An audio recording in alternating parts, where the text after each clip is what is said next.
Bom dia a todos.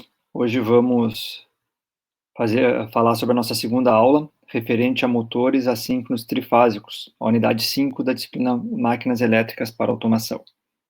Então, o conteúdo da aula de hoje, nós vamos trabalhar no circuito equivalente de um motor de indução trifásico, mais especificamente, nós vamos tratar de um circuito equivalente monofásico para esse motor. E depois nós vamos conversar um pouquinho sobre como obter os parâmetros desse circuito equivalente a partir de ensaios práticos. Antes de nós começar a atacar a questão da construção desse circuito equivalente, uma revisão sobre o que nós vimos na aula passada. Mais especificamente, eu vou revisar aqui com vocês o funcionamento, como que ocorre o funcionamento, os principais princípios de funcionamento de um motor de indução trifásico. Então, para isso, eu basicamente reproduzo um slide da aula anterior, e a gente pode começar a entender, analisar o princípio de funcionamento do motor de indução trifásico a partir da produção de um campo magnético girante. Então, nós vimos na aula passada, e também em uma aula referente a motores síncronos, que no circuito da armadura, que fica no estator, vão circular correntes. E como nesse circuito da armadura, assumindo um motor trifásico, os enrolamentos da armadura estão defasados no espaço, simetricamente defasados no espaço, e por esses enrolamentos estão circulando correntes defasadas no tempo, nós verificamos que com essas duas condições se produz um campo magnético de amplitude constante, mas que gira no espaço, em uma velocidade síncrona. E para esse campo magnético se dá usualmente o nome de campo magnético girante. Então, o circuito do estator, o circuito da armadura, produz esse campo magnético girante. Nós vimos também na aula passada duas formas distintas de construir o rotor, um rotor chamado de gaiola de esquilo e outro de rotor bobinado.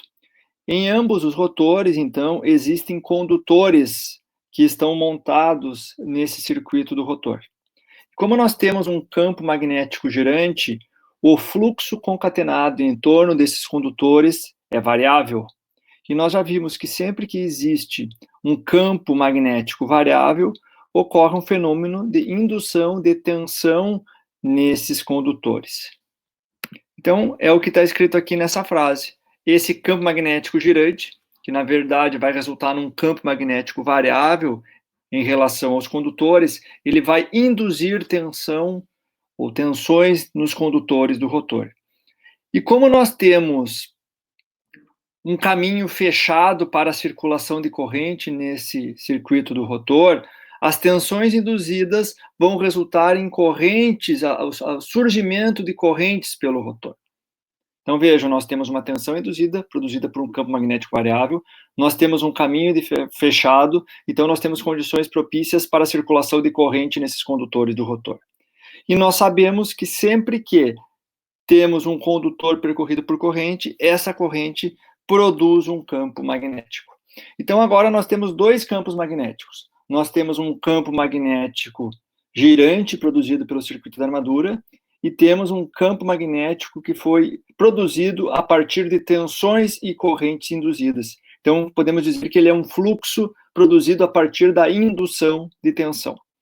Então, nós temos esses dois fluxos, e nós já sabemos que sempre que nós temos dois fluxos magnéticos, dois campos magnéticos, e esses campos não estão alinhados, vai surgir uma força, vai surgir um torque, sempre na tentativa de alinhar esses dois campos magnéticos. E é essa força, e é esse torque, então, que produz a movimentação do rotor. Em qual sentido? Sempre no mesmo sentido do campo girante. Então, se nós queremos inverter o sentido de rotação do motor, nós temos que inverter o sentido do campo girante, e nós também vimos na aula passada que para inverter o sentido do campo girante é suficiente inverter duas fases do circuito de alimentação desse motor. Então, esse é o princípio de funcionamento básico de um motor de indução trifásico que nós vimos na aula passada. Nós também vimos que para existir a indução de tensão e, consequentemente, o surgimento de corrente e a produção do fluxo magnético no rotor, é necessário que exista uma diferença de velocidade entre o campo magnético girante e a velocidade do rotor. Por quê? Porque se não existir diferença de velocidade, os dois campos acabam tendo, entre eles estão, digamos, sem movimento relativo. E se não há movimento relativo entre esses dois campos, não há uma variação de fluxo em torno dos condutores, não há indução de tensão e nem existiria o campo magnético do rotor. Então, sempre, por menor que seja a carga, ou por mais que o motor esteja operando a vazio, sempre existe uma diferença de velocidade entre o campo magnético girante e a velocidade do rotor. Obviamente que quanto menor a carga que nós tivermos conectada ao motor, quanto menor o torque que é necessário o motor produzir, menor será essa diferença de velocidade. No caso extremo em que o motor está operando a vazio, existe uma diferença de velocidade muito pequena, apenas para suprir as perdas que existem nesse motor de indução. Então, como existe uma diferença de velocidade, essa diferença de velocidade em um motor de indução, ela é quantificada por um termo que é chamado de escorregamento, que nós adotamos um símbolo S na aula passada. Então, vejam que a velocidade do rotor, que eu estou chamando aqui de NR, e a velocidade síncrona estão relacionadas a partir dessa grandeza chamada escorregamento. E eu dei um exemplo numérico, se eu disser que o escorregamento do motor para uma dada condição de operação é 5%, isso quer dizer que a velocidade do rotor é 5% menor que a velocidade do estator, que a velocidade do campo magnético girante, ou seja, a velocidade do rotor seria 95% da velocidade do campo girante. É isso que está dizendo essa equação que eu mostrei para vocês na aula passada. E nós finalizamos a aula passada estabelecendo duas relações matemáticas para variáveis relacionadas ao circuito do rotor. Como as tensões induzidas no rotor dependem da diferença de velocidade entre a velocidade do campo girante e a velocidade do rotor, a frequência da tensão induzida e a amplitude da tensão induzida, então, estão diretamente relacionadas com essa diferença de velocidade. Quanto maior for a diferença de velocidade, maior será a frequência da tensão induzida e maior será a amplitude da tensão induzida. No caso extremo, que quando o motor estiver parado, bloqueado, nós teremos a maior frequência da tensão induzida, que seria a frequência da tensão aplicada ao motor, e nós teríamos a maior amplitude da tensão induzida, que é chamada de tensão induzida com rotor bloqueado. Então, vejam que tanto a frequência quanto a amplitude da tensão induzida variam proporcionalmente de acordo com o escorregamento. Maior escorregamento, maior a frequência e maior a amplitude da tensão induzida. Ou seja, de outra forma, se a velocidade do eixo varia, a frequência da tensão induzida no rotor e a amplitude da tensão induzida no rotor variam de acordo com essa variação de velocidade. Essas informações são importantes para agora nós construirmos tentar construir um circuito equivalente para esse motor. Bom, dito isso, então, nós vamos trabalhar a partir de agora na construção de um circuito equivalente para esse motor de indução trifásico. Antes de mais nada, nós estamos assumindo que esse motor de indução, ele é um motor perfeitamente simétrico, ou seja, durante a construção do motor, nós vamos assumir que as três fases são idênticas. E, além disso, nós vamos assumir também que esse motor está sendo alimentado por uma fonte de tensão também equilibrada, simétrica, ou seja, com as mesmas amplitudes e as três fases defasadas entre si de 120 graus. Assumindo isso, então, nós vamos trabalhar aqui com um circuito equivalente monofásico, da mesma forma que nós fizemos quando trabalhamos com transformadores e quando trabalhamos com motores síncronos. Então, nós vamos trabalhar com um circuito equivalente monofásico. Outra observação importante nesse início do estudo de circuitos do circuito equivalente, como esse motor ele opera segundo o princípio da indução eletromagnética, ou seja, nós temos tensões que são induzidas no circuito do rotor, obviamente espera-se que esse circuito equivalente do motor de indução seja muito similar ao circuito equivalente do transformador, que também opera segundo um princípio de indução eletromagnética entre os circuitos primário e secundário. Então, se vocês olharem, aqui eu apresento uma primeira estrutura de um circuito equivalente monofásico de um motor assíncrono, ou seja, de um motor de indução. E se vocês olharem, esse circuito equivalente, ele é muito similar ao circuito equivalente de um transformador. Então, olhem só. Só que, claro, que com algumas diferenças que eu vou destacar aqui. Nós temos um circuito primário, que representa o circuito do estator, e nós temos um circuito secundário, que representa o circuito do rotor. Então, nós temos uma indução de tensão no circuito do rotor, e essa indução ela é representada, então, aqui nesse ponto, nessa linha tracejada, por um transformador ideal, que ele tem uma determinada relação de espiras. Essa relação de espiras é representada por esse AF de efetivo para 1. Então, aqui esse é um transformador ideal que representa esse processo, ou esse fenômeno de indução de tensão do estator para o rotor. Então, a primeira observação que eu faço, nós temos aqui dois circuitos, o primário e o secundário, sendo que o primário é o circuito do estator e o secundário é o circuito do rotor.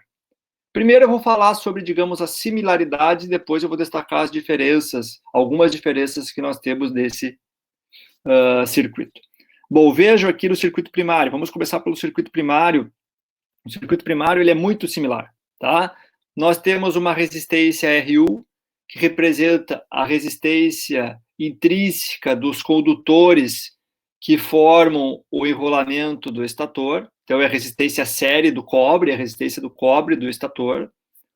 A reatância XU representa a reatância de dispersão do estator. O que isso quer dizer? Que nem todo fluxo produzido no estator vai enlaçar os condutores do rotor. Então, nós temos um fluxo que vai se perder no ar. Esse fluxo, então, disperso é modelado por essa reatância XU. Nós temos também essa resistência RC, que de forma similar a um transformador vai modelar as perdas no núcleo do motor de indução. Vejam o seguinte, aqui é uma primeira observação. Vejam que essa resistência RC, que modela as perdas do núcleo, ela está posicionada no circuito do estator.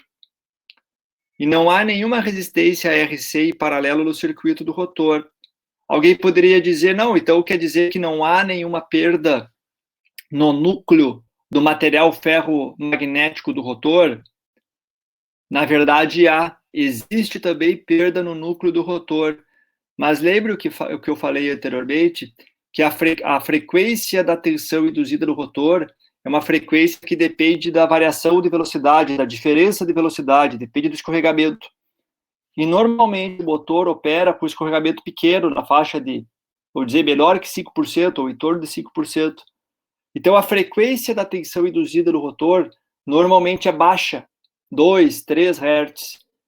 E as perdas no núcleo, elas são proporcionais à frequência. Então, se nós temos uma frequência baixa das tensões induzidas no rotor, as perdas no núcleo do rotor vão ser bem pequenas se comparadas com as perdas no núcleo do estator. Por isso que, normalmente, essa resistência RC, que modela as perdas no núcleo, tanto do estator quanto do rotor, elas são agrupadas e são modeladas por uma única resistência colocada no lado do estator. Tá ok? Então, normalmente, essa resistência RC, ela está no lado do estator. Por quê? Porque as perdas no núcleo do estator são muito maiores que as perdas no núcleo do rotor. O último elemento que nós temos nesse lado do estator, no lado primário, é essa reatância XEB, que é a reatância de magnetização. E da mesma forma que em um transformador, essa reatância de magnetização, ela representa, ela nos informa que é necessário uma determinada corrente, que é esse Iφ, para gerar o campo magnético. Então, por essa reatância, vai circular uma corrente, ou ela modela a corrente necessária para gerar o campo magnético, tá? Então, lembre que num transformador ideal, num transformador ideal, essa resistência RU e essa reatância XU, ela se aproximam de zero, ou seja, não teria perdas desse circuito série, e num transformador ideal, essa resistência RC e a reatância XM, elas teriam um valor infinito, de tal forma que não existiriam perdas no núcleo e a corrente de magnetização seria muito baixa, certo? Então, no transformador ideal, os elementos série tenderiam a zero e os elementos paralelos tenderiam a infinito. Vejam aqui, ó, que eu destaquei essa reatância de magnetização. Ela modela o mesmo fenômeno de um transformador. Entretanto, do ponto de vista quantitativo, do ponto de vista de valores, existe uma diferença importante nos valores que vocês vão encontrar dessa reatância e, consequentemente, dessa corrente que gera o campo magnético entre um transformador e um motor de indução. Em um motor de indução, normalmente, a corrente de magnetização, a corrente que gera o fluxo, ela é... Vamos assumir que vocês têm um transformador e um motor de mesma potência, mesma tensão. Se vocês analisar um motor de mesma potência e mesma tensão de um transformador, claro que são equipamentos completamente distintos, a semelhança só fica aí, a corrente que gera o campo magnético em um motor de indução, ela é normalmente maior do que a corrente que gera um campo em um transformador. Por quê, pessoal? Porque vejo que aqui eu tenho um circuito primário e um circuito secundário, onde o secundário está no rotor, certo? O secundário é o rotor. E entre o primário e o secundário não há conexão elétrica, e além disso existe um espaço chamado de entreferro, que é um espaço de ar entre o primário e o secundário, ou seja, a relutância magnética ela é maior. Já num transformador, o primário e o secundário estão montados no mesmo, em torno do mesmo núcleo, da mesma perna do núcleo, não há entreferro de ar. Então, eu preciso de menos corrente em um transformador para gerar o fluxo do que eu preciso para gerar o mesmo fluxo aqui em um motor de indução. De novo, por quê? Devido à existência desse entreferro de ar entre o circuito do estator e o rotor. É obrigatório ter esse espaço para permitir um movimento livre do rotor. Então, devido a isso, num motor de indução, normalmente, os níveis de corrente são bem maiores, aqui de corrente de magnetização, o que resulta numa reatância de magnetização mais baixa. Ou seja, eu tenho uma menor reatância, de tal forma que eu tenho uma maior corrente. Então, por que está destacado aqui essa reatância? Os valores dessas reatâncias são menores, os valores, do que comparado com os respectivos valores em um transformador, tá? Devido a esse entreferro. Que diferença mais vocês enxergam nesse circuito? As demais diferenças que existem nesse circuito em relação a um transformador estão concentradas aqui nesse circuito do rotor. Primeiro, vejam que num motor de indução, no rotor de um motor de indução, para ele funcionar, eu preciso ter um caminho fechado para a circulação de corrente no rotor. Então, aqui, ó, vejo que do rotor de um motor de indução trifásico, vocês nunca vão ter esse caminho aberto. Vai sempre ser um caminho fechado.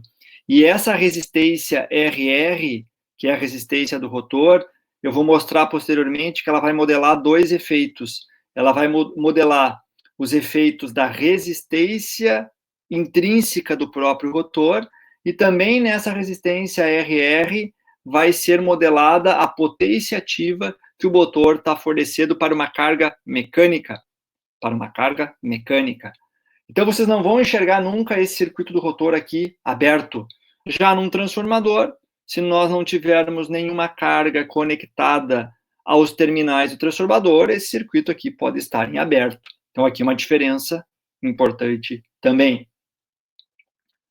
Além disso, tem uma outra diferença que ela é, num primeiro momento, imperceptível se vocês só analisarem o circuito, sem conhecer os fenômenos que compõem o funcionamento de um motor de indução.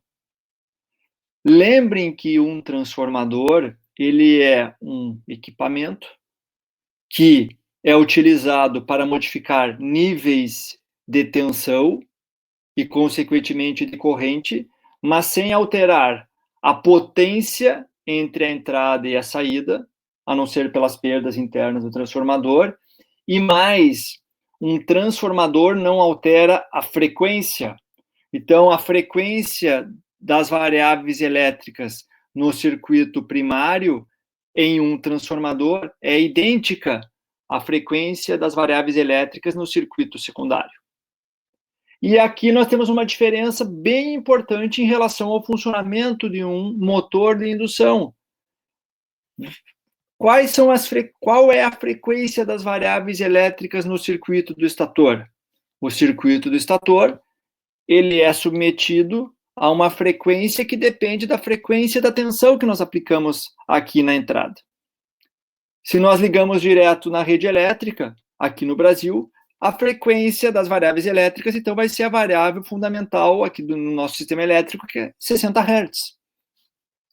Entretanto, a frequência das variáveis elétricas no circuito do rotor vai ser imposta pela frequência da tensão induzida no rotor, pela frequência da tensão ER. E eu já mostrei no slide anterior, na nossa revisão, que essa frequência ela é proporcional à diferença de velocidade. Ela é proporcional ao escorregamento. E em condições normais, esse escorregamento é baixo. Então, se for 5% de 60 Hz é 3 Hz. Ou seja, esse nosso motor de indução, o circuito primário opera na frequência fundamental, e o circuito secundário, o circuito do rotor, opera segundo a frequência da tensão induzida no rotor, que normalmente é uma frequência baixa. Então, um motor de indução, nesses dois lados desse circuito, ele opera em frequências diferentes. E aí nós vamos ter que trabalhar um pouco nesse circuito para poder conseguir analisar esse circuito segundo técnicas de resolução de circuitos elétricos. Então, vejam que essa é uma diferença bastante importante em relação à operação de um transformador, certo? Então, essa eu diria que é a principal diferença entre esse circuito elétrico que ele tem que representar e o circuito elétrico de um transformador. Diferença de frequência entre o lado do estator e o lado do rotor. Aqui eu estou destacando essa questão da frequência do rotor, ela é diferente do circuito do estator e, além disso, ela é variável. Então, essa é uma grande diferença. Então, como o circuito do rotor, ou o lado do rotor, é o lado que apresenta maior diferença entre o circuito entre o circuito de um transformador, nós vamos ter que trabalhar nesse circuito do rotor. Vamos retornar só aqui a esse slide anterior, um pouquinho. Como que nós resolvíamos um exercício onde existia a presença de um transformador? Normalmente, em um problema que existe um transformador, Nós pegamos os elementos que estão num lado do transformador e referimos para o outro lado. Por exemplo, nessa figura que tem aqui, que representa esse circuito equivalente, nós poderíamos pegar esse circuito do lado do rotor, do lado secundário, e referir para o lado primário. Quando nós tínhamos, lá no caso do transformador, frequências idênticas no primário e no secundário, nós podíamos fazer isso. Como agora que nós vamos fazer isso, sendo que as frequências são diferentes? Qual ferramenta de análise de circuitos elétricos permite trabalhar com frequências diferentes? Em um primeiro momento, a gente analisa esses circuitos em regime permanente senoidal, mas uma das condições para fazer análise de circuitos em regime permanente senoidal é que todas as grandezas elétricas estejam na mesma frequência. Eu não posso referir esse lado secundário, que aqui representa o circuito do rotor, para o lado primário, sem antes deixar eles numa mesma base de frequência. Então, para poder usar as ferramentas clássicas de análise de circuitos que nós empregamos em transformador, que basicamente é análise em regime permanente senoidal, nós vamos ter que, de alguma forma, deixar esses dois lados em uma mesma frequência. Então, é isso que eu faço nesse próximo slide. Então, no primeiro momento, vamos analisar esse circuito aqui, ó, da esquerda, tá? Esse circuito aqui da esquerda, ele representa, tem essa fonte de tensão, que representa a tensão induzida no rotor. Ele tem também essa reatância, que representa a reatância de dispersão do circuito do rotor, e tem essa resistência do rotor, tá? A gente já viu que a frequência, que esse circuito aqui, então, ele está na frequência imposta por essa fonte de tensão. Se nós temos essa fonte de tensão, quem vai impor qual a frequência que esse circuito está operando é a frequência dessa fonte de tensão. E nós sabemos que a frequência dessa fonte de tensão é dada por essa equação. FR é igual ao escorregamento vezes a frequência fundamental. Então, se a diferença de velocidade entre o rotor e o campo magnético girante, ela é baixa e é quantificada por esse escorregamento, a frequência do rotor vai ser baixa, então, como eu falei.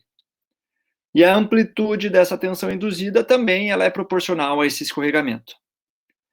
Vejam, então, que se eu tenho uma frequência que pode ser variável de acordo com o escorregamento, essa reatância também é variável. Mesmo que eu tenha uma indutância fixa, um LR, por exemplo, a reatância é uma função da frequência. Nós já sabemos aqui, ó, a reatância do rotor, ela é proporcional à frequência. Só que essa frequência ela é variável, dado por SF. Então, nós também podemos representar essa reatância do rotor como sendo proporcional ao escorregamento S. E XR0 é uma reatância com o rotor bloqueado, uma reatância máxima quando o rotor está bloqueado. Veja, isso aqui é um circuito muito simples, né, pessoal? Se nós pegarmos esse circuito e aplicarmos a lei de Kirchhoff da tensão nesse circuito e resolver a corrente do rotor, nós chegamos nessa equação aqui. A corrente do rotor é a tensão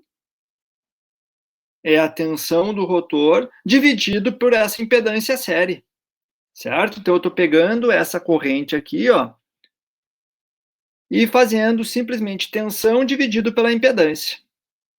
Olhem só, do ponto de vista matemático, o que eu vou fazer então aqui? Eu vou dividir tanto o numerador quanto o denominador por S. Se eu multiplicar e dividir por S, não muda nada na equação, certo? Então, se eu pegar essa equação aqui da esquerda e multiplicar e dividir por S, eu chego nessa equação aqui, ó. Certo? Simplesmente vejam que essa equação ela é a mesma equação anterior, só que eu multipliquei e dividi por S. Embora matematicamente essas equações sejam iguais, aqui vejo que vai existir uma diferença importante. Olhem só. Então a gente concorda que essas duas equações aqui, elas são equivalentes. Eu posso pegar agora essa equação e fazer o caminho inverso. Pegando essa equação, eu posso construir um circuito que representa essa equação aqui, ó. Então, eu tenho uma fonte de tensão, ER0, que ela é imposta sobre duas impedâncias em série. A reatância com rotor bloqueado e essa resistência RR sobre S. Então, vejo que esse circuito representa essa equação. E aqui nós temos uma diferença importante que muitas vezes pode passar imperceptível. Lembre que eu falei antes. O que impõe a frequência é a fonte de tensão, é a fonte de energia que está conectada nesse circuito. E vejam que a fonte de tensão agora é ER0, fonte de tensão quando o rotor está bloqueado, quando o rotor está parado. E quando o rotor está parado, a frequência é igual à frequência fundamental, a frequência do lado primário, a frequência do estator. Então, vejo que, embora as correntes sejam equivalentes, uma diferença importante é que esse circuito agora ele está referido à frequência da rede, que é a mesma do circuito do estator. Então, se nós trabalharmos com esse circuito aqui, ao invés desse circuito, nós estamos trabalhando agora com ele na frequência da rede. Então, eu refiro agora a esse circuito, vou utilizar esse circuito, pois ele está na mesma frequência do circuito do estator. Então, é com esse circuito que nós vamos utilizar. Então, se eu pegar esse segundo circuito, o circuito da direita, eu vou chegar agora, eu posso construir aqui, ó, um primeiro circuito equivalente por fase, e nós normalmente, o que a gente faz? Refere tudo para o mesmo lado. Tudo para o lado primário ou tudo para o lado secundário. Aqui, quando se trabalha com máquinas elétricas, com motores de indução trifásicos, é bem comum trabalhar sempre com o circuito referido ao lado do estator. Por quê, pessoal? Porque é o circuito onde a gente tem acesso, é onde a gente mede as variáveis, é onde a gente vai fazer os ensaios para determinação dos parâmetros do circuito equivalente. Então, normalmente, a gente constrói, a gente utiliza esse circuito já com ele referido todo para o lado do estator. Então, vejam que esse circuito é o mesmo circuito lá do início da aula de hoje, tirando o transformador do meio e utilizando aquele circuito ali que eu mostrei no slide anterior, esse circuito aqui, mas já com essas variáveis x2 e r2, que se vocês olharem nessas equações aqui de cima, já são variáveis referidas para o lado do estator.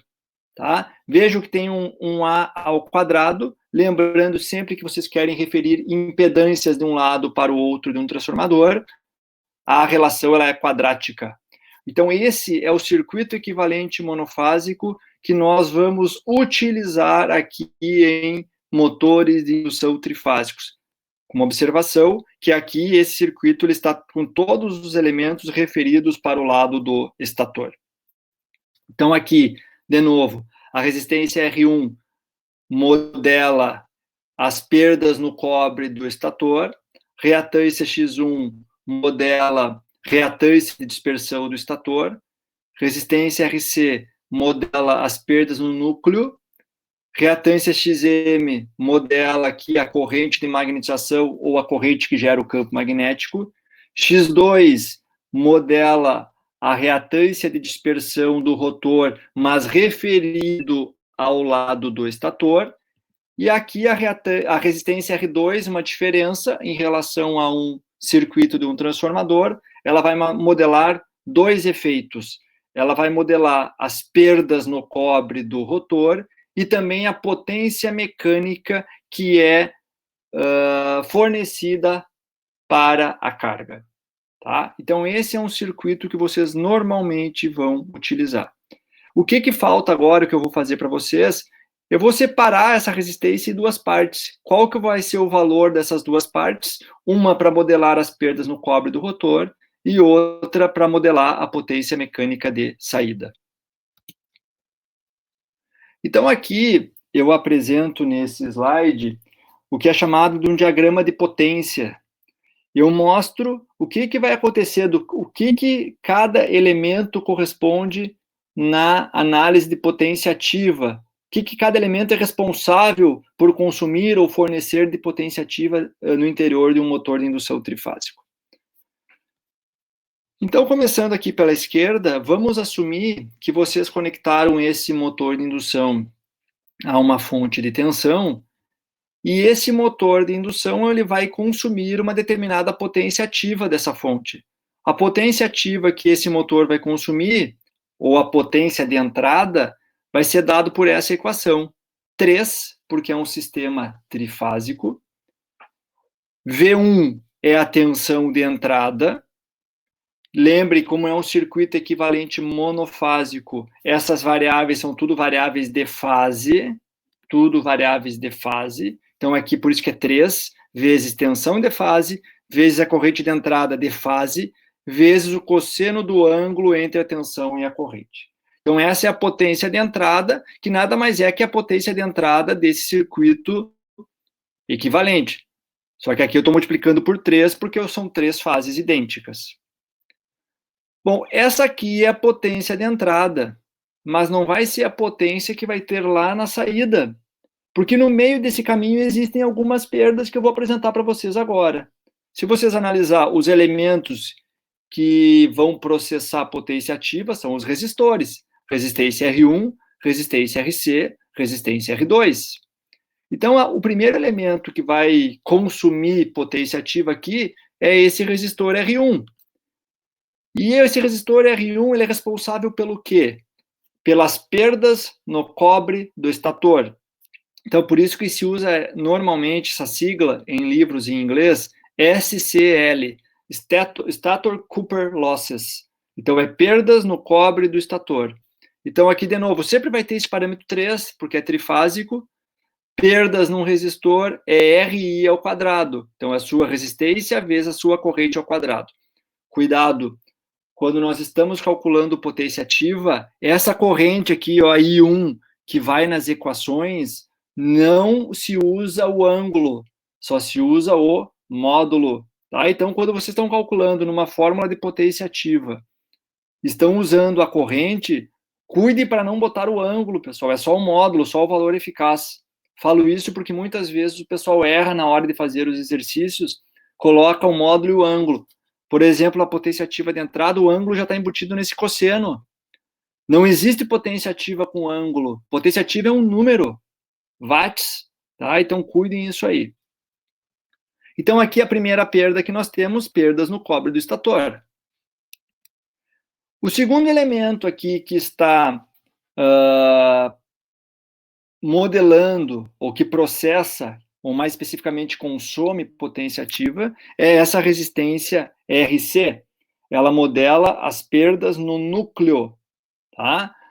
Como que eu calculo a potência nesse resistor? 3, ou a potência no núcleo, 3, por quê? Porque é trifásico, vezes a sua tensão ao quadrado, E1, que é a tensão sobre o núcleo, ou descontando essa queda de tensão aqui na impedância série, dividido pela sua resistência ao quadrado. Vejo que muitas vezes é bastante comum aqui, ó, desprezar essa queda nessas impedâncias série e calcular as perdas no núcleo como sendo 3 vezes, aproximadamente igual a 3 vezes a tensão de entrada V1 ao quadrado sobre RC.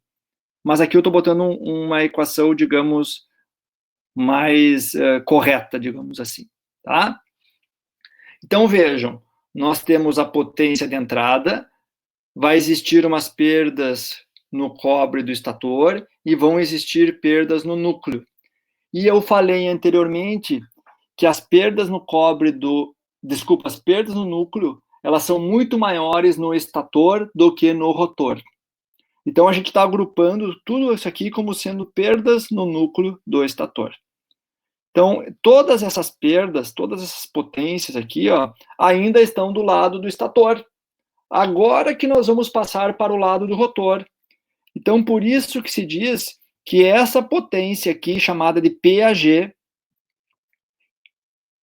que vai ser toda consumida nessa resistência aqui, ó. Veja que essa potência PAG, que significa entre ferro, air gap, entre ferro, toda essa diferença da potência de entrada menos essas duas perdas, ela vai ser dissipada onde? Nessa resistência.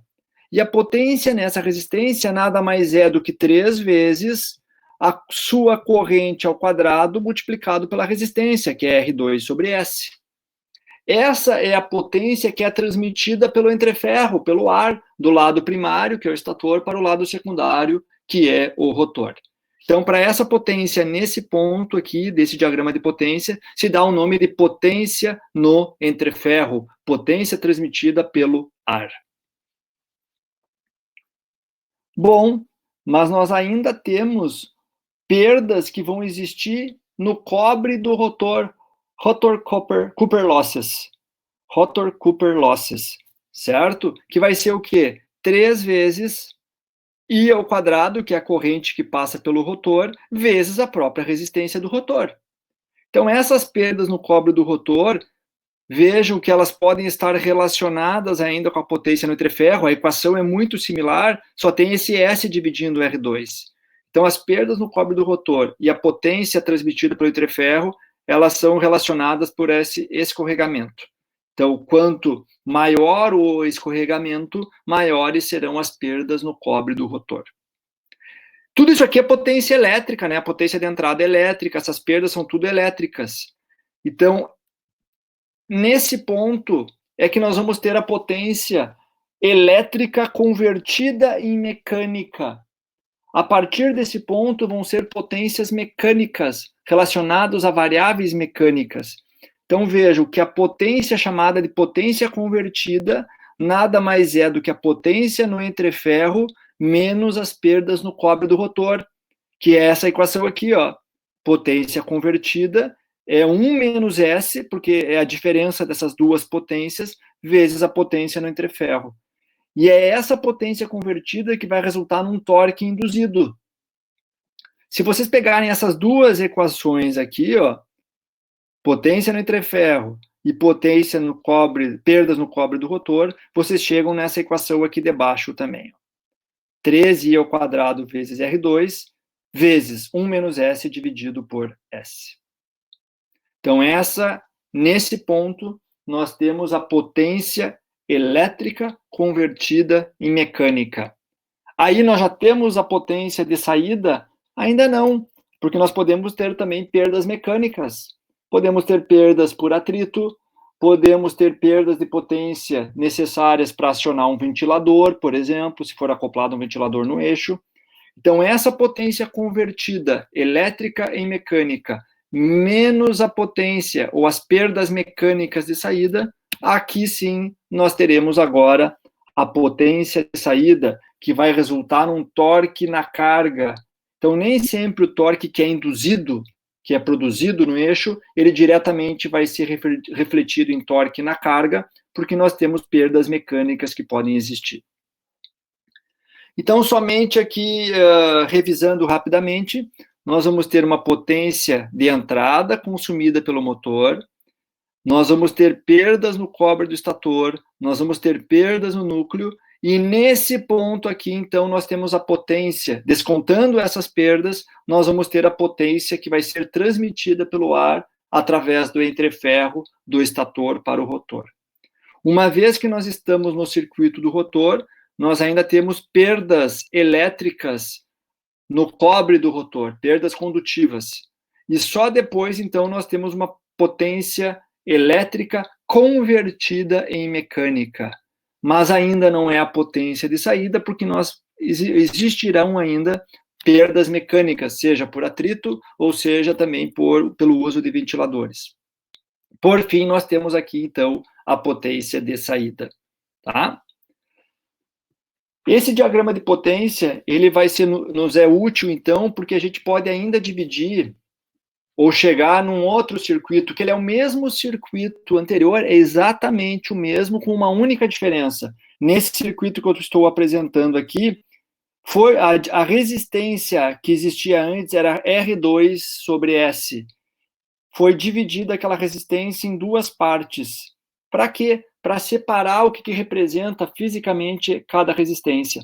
Eu tenho uma resistência R2, que vai modelar as perdas no cobre do rotor, e R2 vezes 1 menos S sobre S, ela representa, é uma resistência equivalente, um resistor equivalente, que vai representar a potência que é elétrica convertida em mecânica. Então vejam que a soma, se vocês somarem, fazer o equivalente série dessas duas resistências, o resultado é R2 sobre S, que era o valor de resistência que nós tínhamos antes. Só se separou em duas partes para representar cada resistor, representar dois fenômenos diferentes. R2 é perdas no cobre do rotor, e essa segunda resistência é a potência elétrica convertida em mecânica. Para resolver circuitos elétricos, vocês podem, de novo, unir essas duas resistências e obter lá o R2 sobre S. Então, antes de ir adiante, nós vamos fazer agora um exercício, tá? Um exemplo, na verdade. Então, é um exemplo que é adaptado do livro do Chapman, um exemplo 7.3, referente a um motor de indução trifásico conectado Y, tensão nominal 460 volts, potência nominal 25 HP, 4 polos, 60 Hz, e já são apresentados para vocês as seguintes impedâncias por fase. Todas elas referidas já ao circuito do estator, tá? Então, a resistência do estator Então, todas as impedâncias, eu não vou citar aqui para vocês. Além disso, vejam que não foi colocada a resistência RC, tá? Foram colocadas aqui as perdas rotacionais totais, são 1.100 watts. Esse é um termo que eu não utilizei até então. As perdas rotacionais totais, se não for falado nada ao contrário, ela normalmente representa a soma das perdas no núcleo e perdas mecânicas, que é o que está escrito aqui, ó. As perdas no núcleo estão incluídas nas perdas rotacionais, tá? Por quê? Porque as perdas no núcleo, ela depende também um pouquinho da velocidade de rotação. Por quê? Porque a frequência da tensão induzida no rotor depende do escorregamento.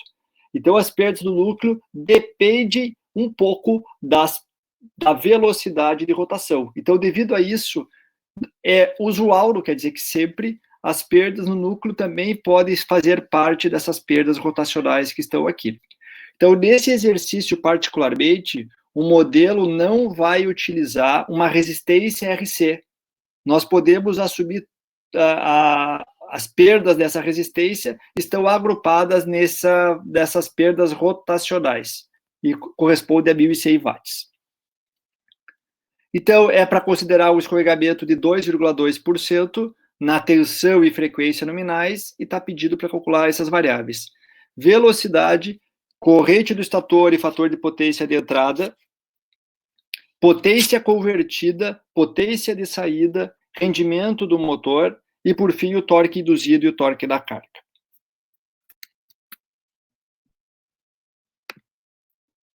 Então, agora vamos resolver esse exercício, esse exemplo.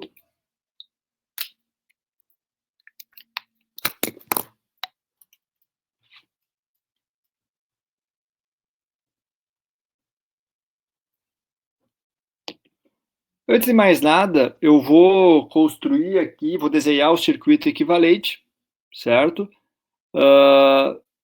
Mesmo que na primeira letra, que é calcular a velocidade, não precise do circuito, mas eu já vou desenhar o circuito. Tá?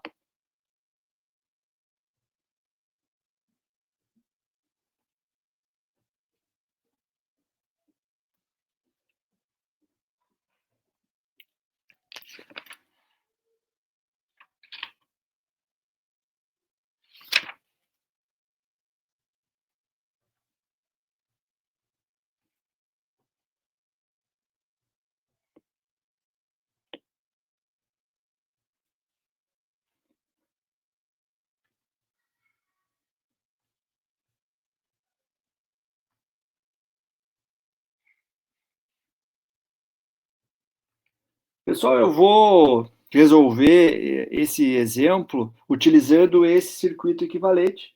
Vejam que eu não coloquei a resistência RC, porque a resistência RC, nesse caso, as perdas daquela resistência foram embutidas nas chamadas perdas rotacionais. Tá? Então, esse é o circuito equivalente que eu vou utilizar. Nos exercícios que vocês vão trabalhar posteriormente, vocês podem facilitar um pouquinho a resolução desse tipo de circuito, colocando essa reatância de magnetização para cá, ó, similar como nós fizemos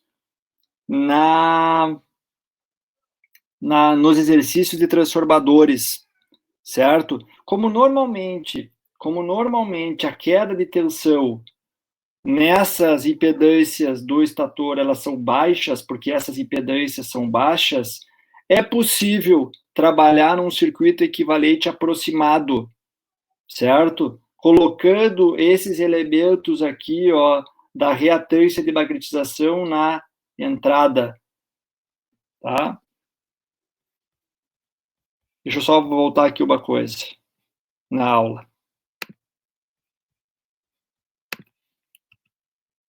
Então, aqui, ó, na aula, eu não coloquei até então, mas poderia trabalhar com o circuito equivalente aproximado, mexendo esse ramo chamado de ramo de magnetização aqui para a entrada. Nesse primeiro exemplo, eu não vou fazer isso. Mas vocês, sempre que eu falar circuito equivalente aproximado, é considerando que esse ramo de magnetização está aqui na entrada. Por que ele fica mais simples? Porque daí todos esses elementos RU, JXU, JX2 e essas resistências ficam em série. É mais fácil de resolver o circuito equivalente. Não que seja complexo resolver dessa forma, mas seria mais fácil resolvendo com esse circuito equivalente aproximado. Tá? Então, a observação que eu faço nesse momento, eu vou resolver da forma como eu coloquei, como eu desenhei esse circuito, mas vocês poderiam utilizar o circuito aproximado. Tá? O que nós temos aqui, ó? RU nós temos, X1 nós temos, XM nós temos, X2 nós temos. R2 sobre S nós temos que calcular. R2 foi informado e o S também foi informado, tá? Se nós pegarmos aqui R2 sobre S, dá 0,332 dividido por 0,022, que é 2,2% o escorregamento. Então, esse R2 sobre S, na verdade, dá uma resistência de 15,09 ohms. Então, nós vamos precisar dessa resistência posteriormente, tá? Os demais elementos aqui desse circuito equivalente nós já temos, foram dados no exercício. O que está pedido primeiro? Primeiro, a letra A. Está pedindo a velocidade. Obviamente, a velocidade que ele quer é a velocidade do rotor. Para nós encontrarmos a velocidade do rotor, nós temos que encontrar, primeiramente, a velocidade síncrona, que é 120 vezes F dividido por P.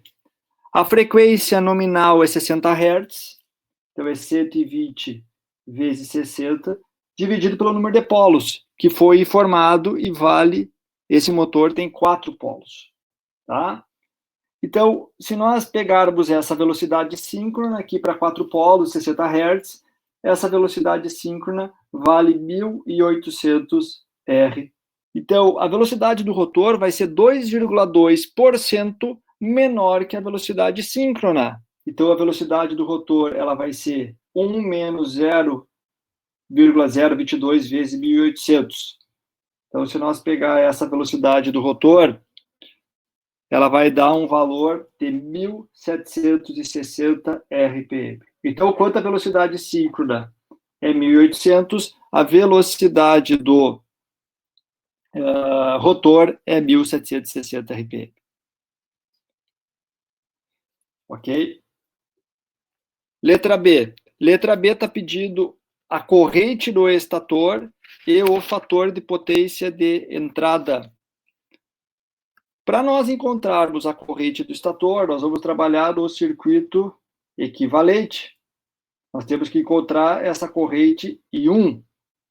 Tá? Então, para nós encontrarmos a corrente I1, nós temos que resolver o circuito equivalente. Então, eu vou pegar todas essas impedâncias, qual que vai ser a forma de resolução? Eu vou pegar todas essas impedâncias até agrupar e encontrar uma única impedância equivalente. Ou seja, a impedância equivalente, o que ela vai ser? Ela vai ser o paralelo de XM com as reatâncias X2, com as impedâncias X2 e R2 sobre S, e depois eu pego o resultado dessa impedância equivalente, desse paralelo, e somo com a impedância R1 mais J X1. Tá? Então, eu vou chamar primeiro aqui, ó, vou encontrar uma impedância, vou chamar de Z asterisco. Z asterisco nada mais é do que o JXM paralelo com R2 sobre S mais JX2. Então, aqui, o que é o paralelo? O paralelo é a multiplicação das impedâncias sobre a soma das impedâncias. Então, aqui é JXM vezes R2 sobre S mais JX2 sobre a soma JXM mais R2 sobre S mais JX2. Bom, resolvendo essa conta, eu já tenho o valor aqui, pessoal. Essa impedância Z asterisco, em coordenadas polares aqui, eu vou botar em coordenadas polares, é 12,94 com ângulo de 31,1 graus. Estou pegando esses valores que tem aqui no livro. Tá? Então, essa é uma impedância Z asterisco. Mas o que eu quero é a impedância equivalente. O que é a impedância equivalente? Nada mais é do que Z1, que é R1 mais JX1, em série, agora em série, com a impedância Z asterisco. Certo? Nós temos o valor de R1, nós temos o valor de X1, e agora nós calculamos esse valor de asterisco. Essa impedância equivalente, então, vista da entrada, é 14,07 com um ângulo de 33,6 graus. Então, essa é a impedância equivalente desse motor de indução. Eu não estou pedindo aqui a impedância equivalente. O que eu estou pedindo é a corrente. A corrente de entrada nada mais é do que a tensão dividido por essa impedância equivalente. Então, qual é a tensão de entrada? A tensão de entrada que foi informada é 460. Mas cuidado, pessoal. 460 volts é a tensão de linha. O nosso circuito é um circuito equivalente monofásico e esse motor está conectado em Y. Então, como o motor está conectado em Y, a tensão de fase que aparece nesse motor é 460 dividido por raiz de 3. Então, aqui é um cuidado que vocês têm que ter no cálculo dessa corrente. Sempre lembre que o motor, o circuito, é o circuito equivalente monofásico. Então, é sempre tensão de fase, tá? Então, se eu pegar agora essa tensão dividida pela impedância, o valor da corrente que está se pedindo nesse exercício é 18,88 com ângulo de menos 33,6 graus amperes.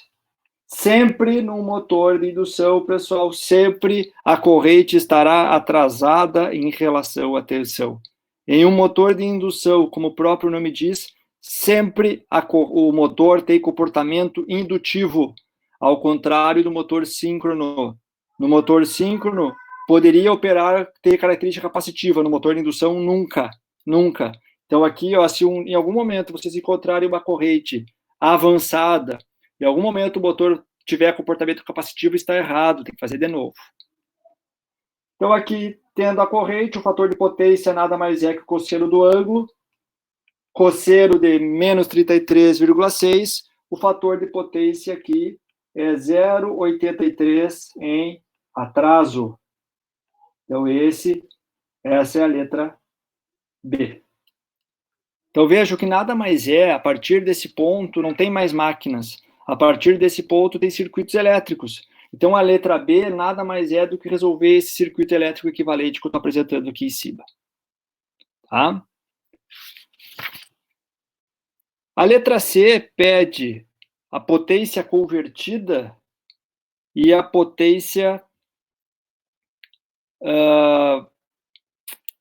de saída, certo? Como que a gente vai encontrar isso aí?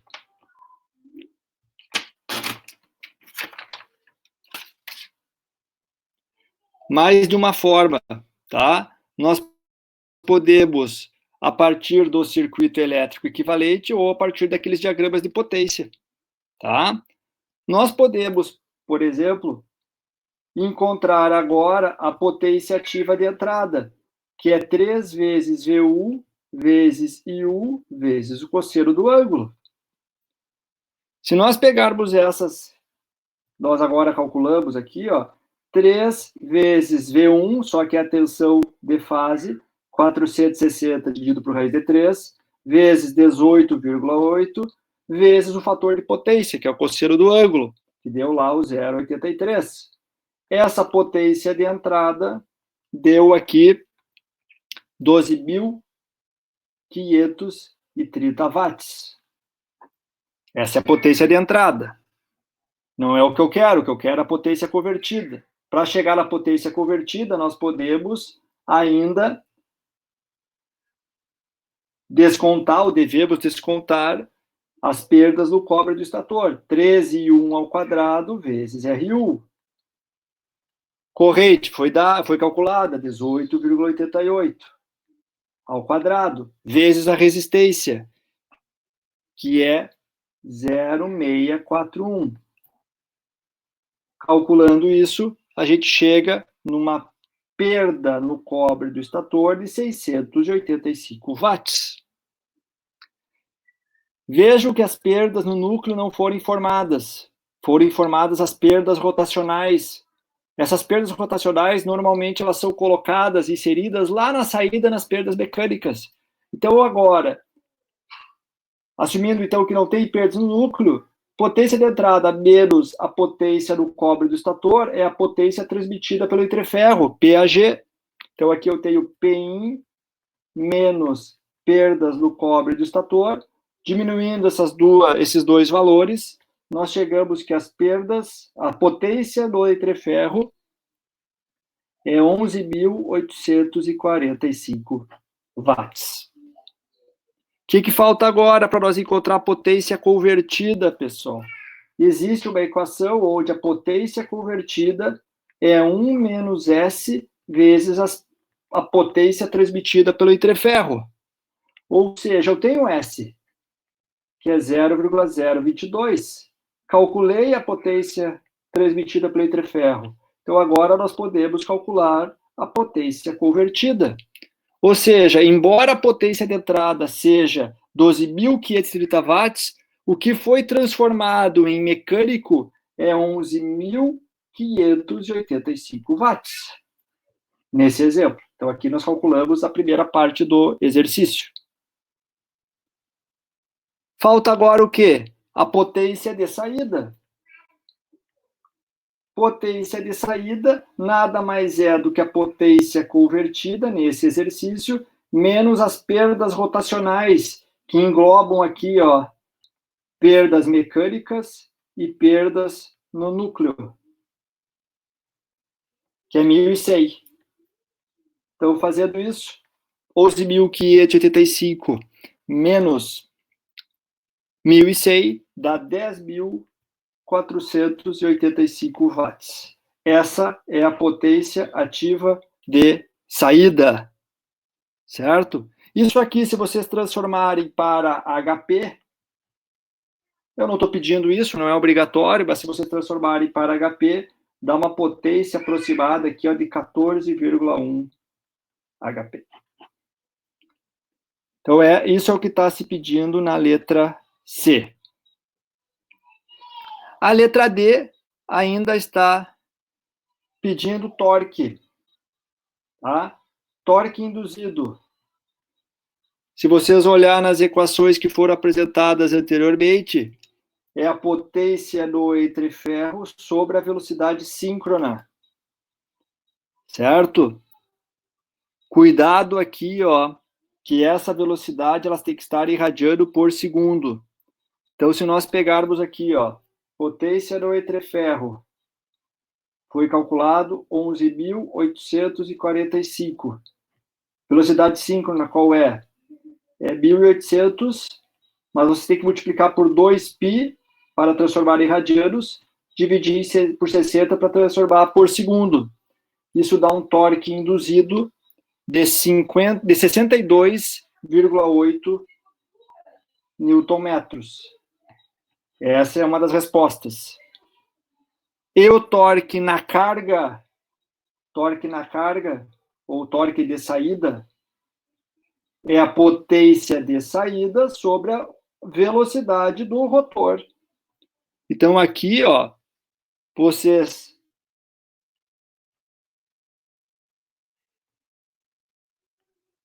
potência de saída vale 10.485, dividido pela velocidade do rotor, que vale 1.760, vezes 2π, dividido por 60. Isso dá um torque de 56,9 newton-metros. Então, vejam, embora o torque induzido seja de 62,8, devido às perdas rotacionais que foram informadas, na carga se tem o torque de 56,9 newton-metros.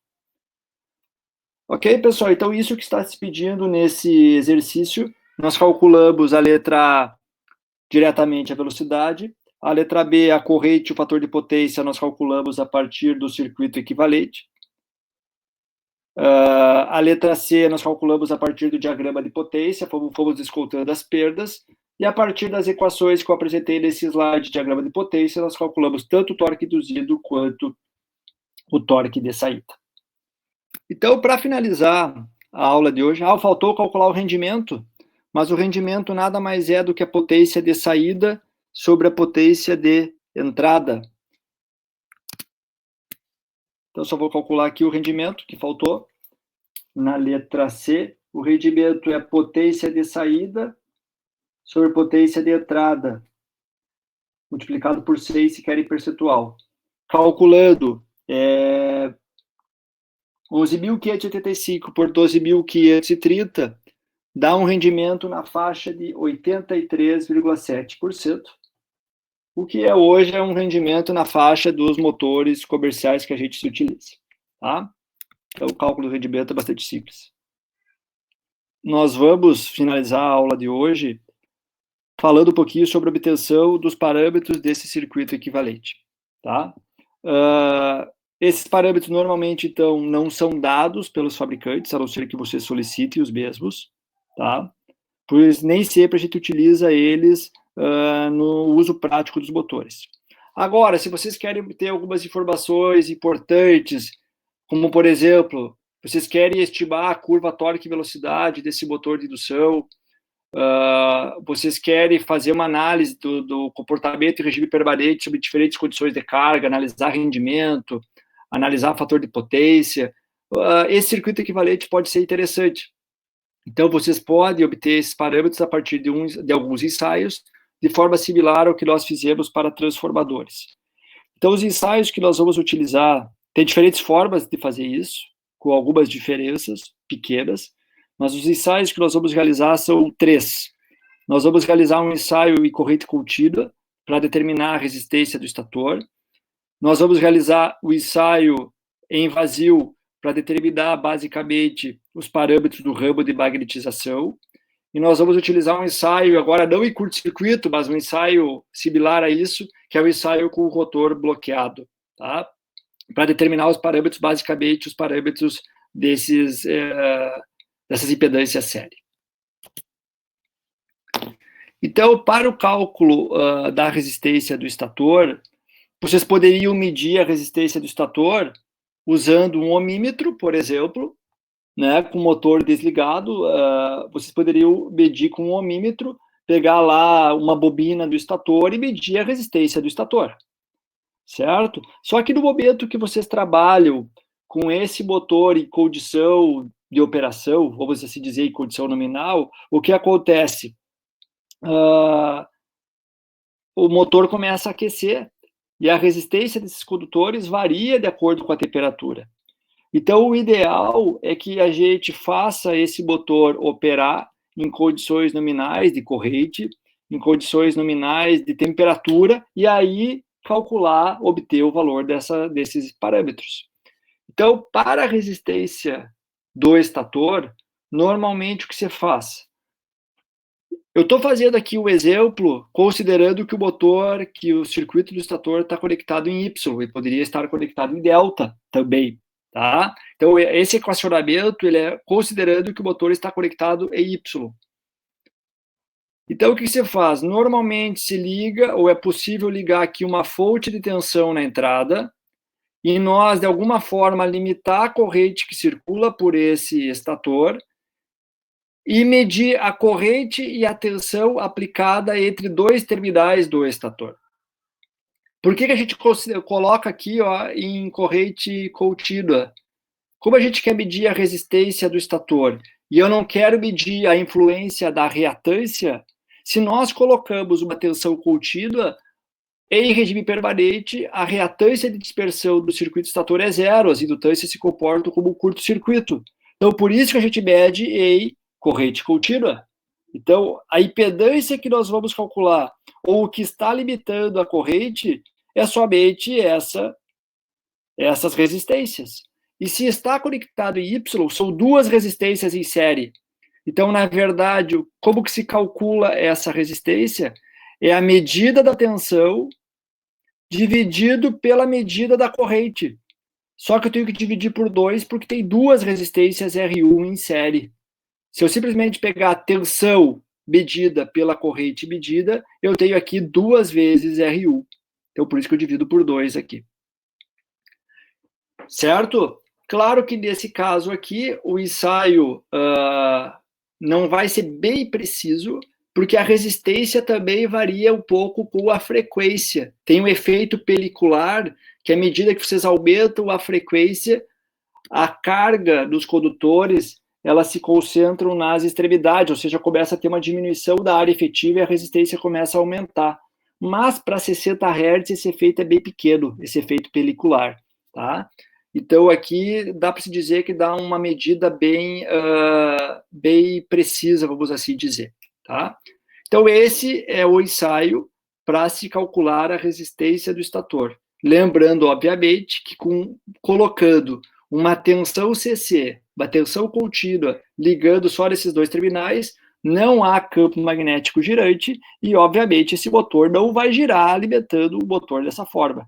Então, quando vocês alimentam, quando vocês fazem esse ensaio, não há movimentação do rotor.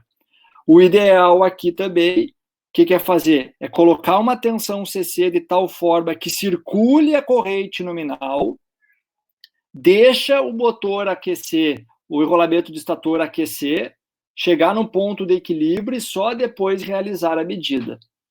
Nem sempre a gente faz isso nas nossas aulas práticas, por questão de tempo, mas no ensaio mais preciso, nós teríamos que fazer circular a corrente nominal para aquecer esses enrolamentos na temperatura nominal. Ok? Então, com esse ensaio, a gente já determina a resistência do estator. O segundo ensaio, pessoal, é o ensaio a vazio, ou seja, nós não conectamos nenhuma carga no eixo do motor. Quando a gente não conecta nenhuma carga no eixo do motor, a velocidade de rotação ela é muito próxima da velocidade síncrona. Ou seja, o escorregamento ele é aproximadamente igual a zero. Não é zero, sempre tem que ter uma diferença de velocidade, mas é próximo de zero. E como ele é próximo de zero, vejam que aqui que tem um elemento nessa resistência, R2 vezes 1 menos S sobre S, esse escorregamento, então, esse denominador tende a zero e essa resistência fica um valor muito alto. Como esse valor aqui de resistência é muito alto, todo esse ramo pode ser desprezado no ensaio a vazio.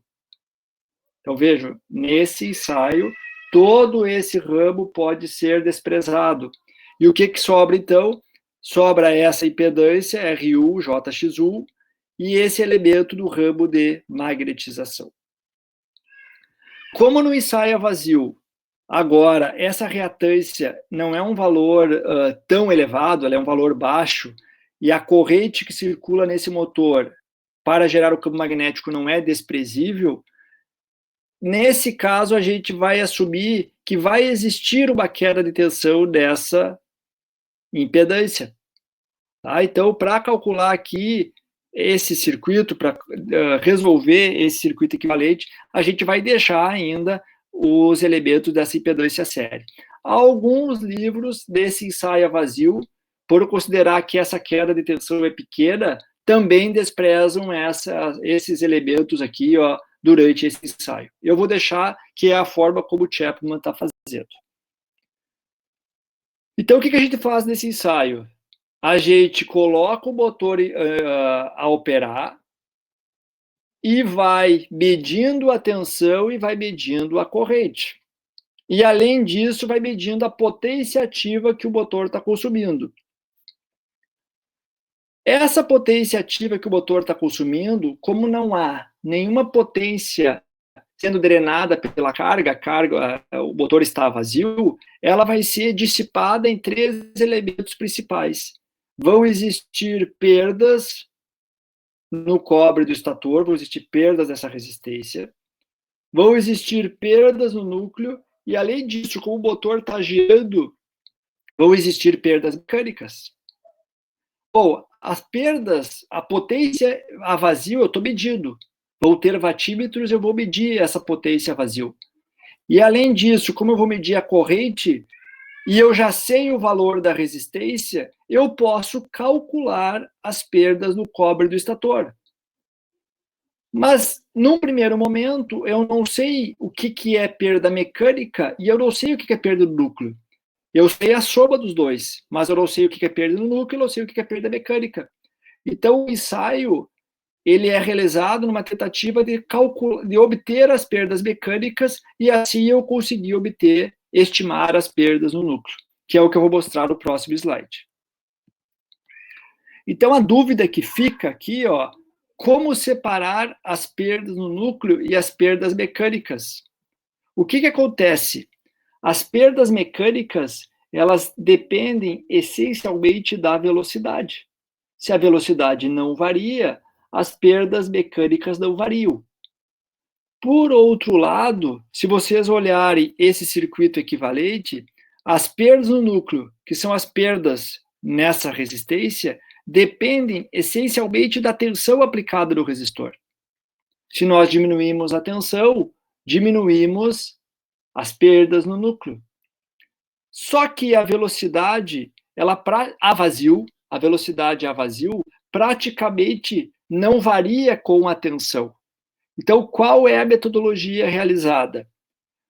Começo com a tensão nominal aplicada no motor e vou medindo tanto a potência que o motor está consumindo quanto a velocidade. Então, o que vai acontecer? À medida que a tensão vai diminuindo, que nós diminuímos a tensão, a potência que esse motor está consumindo a vazio, ela começa a diminuir. Mas a velocidade praticamente não varia. O que vai acontecer? Nós vamos diminuindo a tensão até chegar num valor muito baixo. E a velocidade e, consequentemente, as perdas mecânicas são aproximadamente constantes. Claro que vai chegar um ponto com tensão muito baixa que o motor vai parar. Se não tiver tensão, o motor não funciona. Mas por exemplo, nos ensaios que a gente faz, é até uma tensão, a gente reduz a tensão em 90% mais ou menos, e a velocidade se mantém praticamente constante. No momento que a velocidade começar a cair, a gente interrompe o ensaio, porque o ensaio não é mais válido. E depois a gente extrapola esse gráfico usando uma ferramenta tipo Excel, por exemplo, até extrapolar o gráfico e chegar com operação com tensão idealmente zero aqui, ou tensão teórica zero. Essa potência aqui, ó, extrapolada até atingir tensão zero, representam as perdas mecânicas que não variam de acordo com a tensão. Depois que a gente acha as perdas mecânicas, a gente sobrou aqui, ó, somente as perdas no núcleo. E a partir das perdas no núcleo, nós podemos calcular a resistência aproximada, assumindo que a tensão que é aplicada sobre a resistência é a tensão de entrada, vai ser 3 vezes a tensão de entrada ao quadrado, dividido pelas perdas no núcleo. Com isso, então, a gente consegue, nesse ensaio, calcular a resistência que modela as perdas no núcleo, a resistência RC. Ok? E, por fim, uma outra informação importante aqui. Essa resistência RC, normalmente, ela é bem maior do que a reatância XM, de tal forma que a gente poderia aproximar, uma aproximação do ensaio o paralelo desses dois elementos. Normalmente o que sobressai aqui é a reatância de magnetização, porque ela é bem menor que a resistência RC. E, além disso, a resistência no cobre, RU, também é pequena. Então, nesse ensaio a vazio, esse motor tem um comportamento fortemente indutivo. O que sobressai nesse ensaio a vazio são a reatância X1 e a reatância XM. Então, aqui, se vocês simplesmente pegar a tensão VU, dividir pela corrente, as variáveis que sobressaem são as variáveis indutivas, as reatâncias indutivas. Para falar a verdade, o que normalmente sobressai é essa reatância XM, é a principal impedância desse circuito. Então, alguns livros colocam que VU sobre IU a vazio é XM, ou essencialmente XM.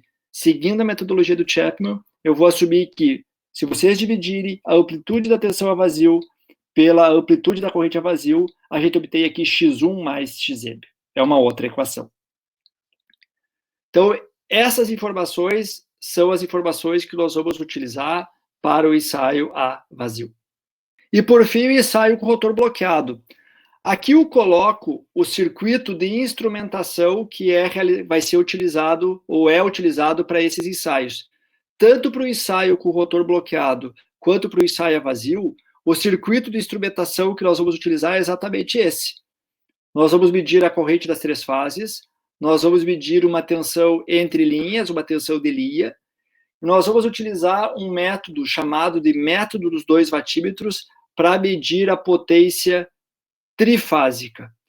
Vejam que nós podemos medir a potência trifásica usando 1 watímetro para cada fase, mas não é necessário.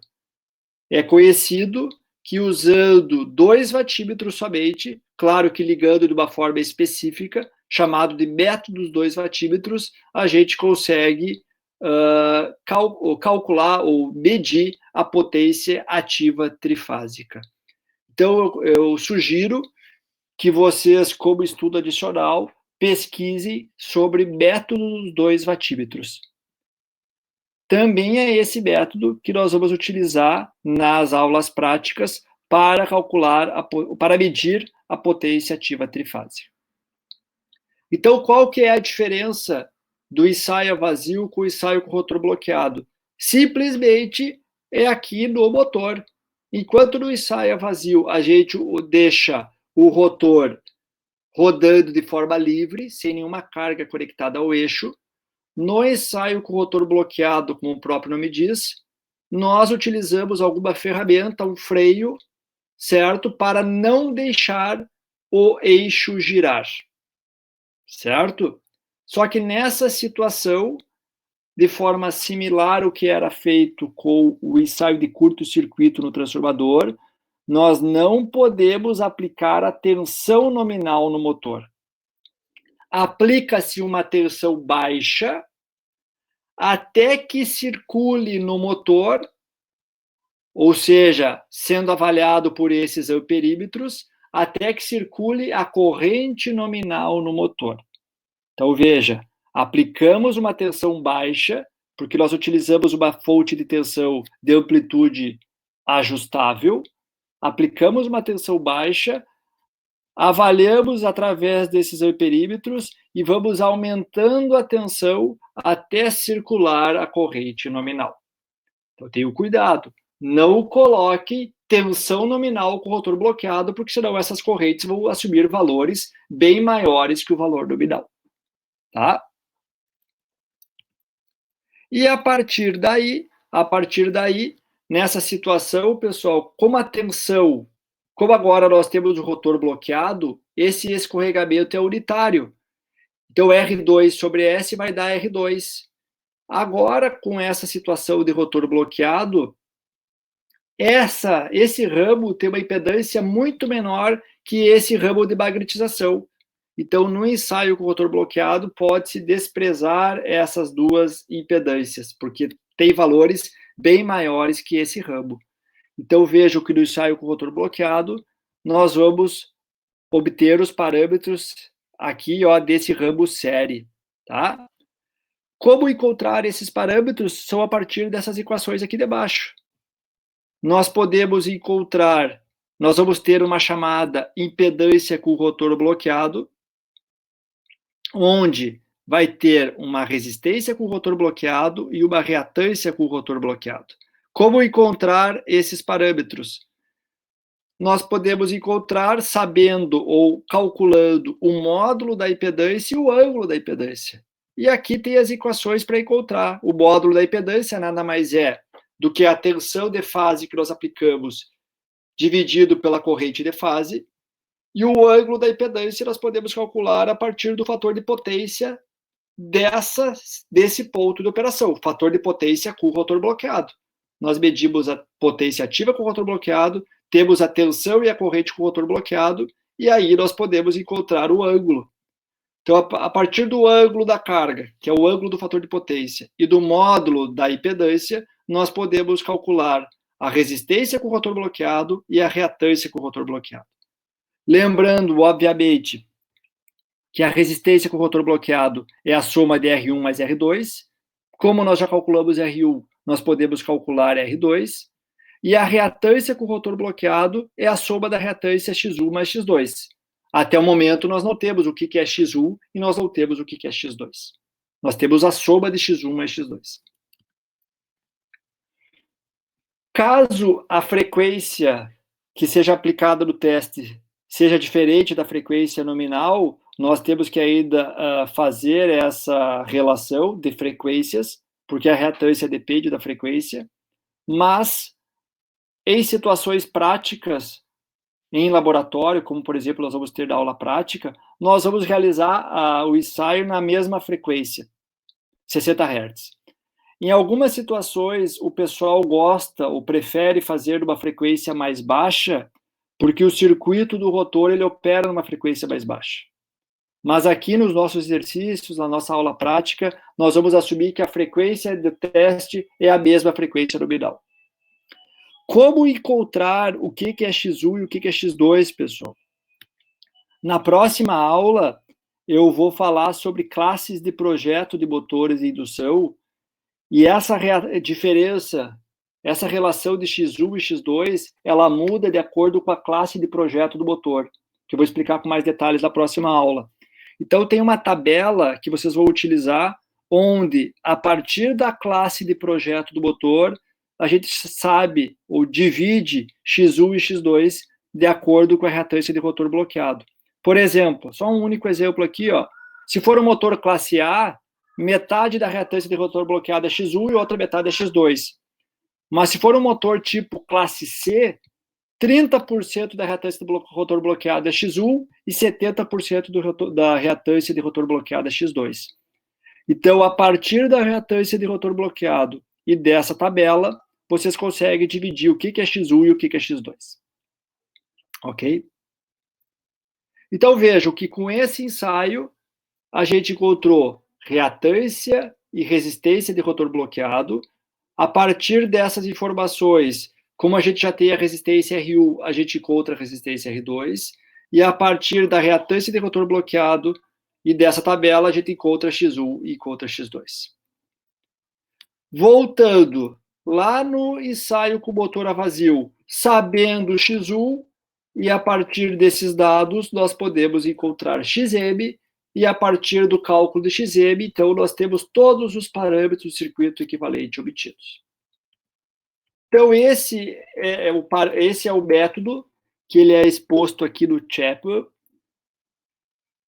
e é o método que nós vamos utilizar para determinar os parâmetros do circuito equivalente, principalmente durante a nossa aula prática. Tá? Então, com isso, a gente encerra a aula de hoje, aqui com as referências que eu estou utilizando para essa aula.